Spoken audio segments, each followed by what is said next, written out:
My statement is if the community has the attitude, you guys have it. It's there. It's obvious in everybody that you meet. It's welcoming. It's just an awesome community.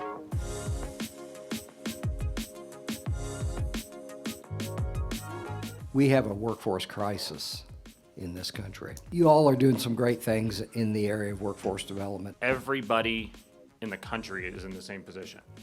And I would say that you guys are equal to maybe slightly ahead of what other communities are doing from a workforce development initiative and investing in the downstream, the first, second, third graders, STEM class, that is where I think the differentiator is, in that I see a lot of investment in what I would call that, the downstream education.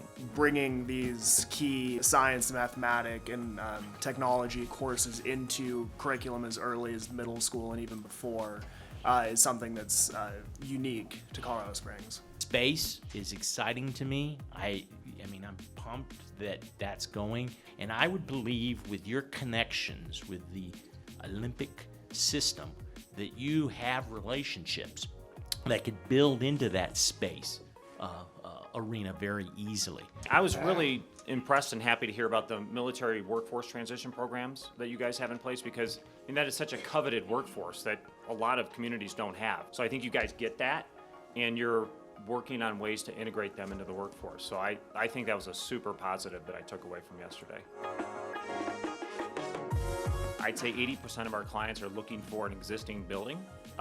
We don't have 9, 12, 16 months to wait for a facility. Everyone's kind of looking for that turnkey right now. I agree that maybe it's not the point to start building spec, but having those plans to where maybe you're already through the process and you can start building the next day once we get our client really interested in Colorado Springs. Public transportation and airport accessibility, I think is something that seemed to be lacking. You get to the airport, I think you've got to get a taxi or call an Uber or a Lyft. I didn't see any public transportation, to get into the city. I was a little bit surprised at the kind of the feel and vibe of downtown, and I would say maybe lack of some vibrancy. I was expecting more multifamily construction. I was expecting to see a lot more kind of boots on the ground in downtown. What differentiates the good communities from the bad is those that get inside the head of the company and figure out what is that problem and how can we solve that problem.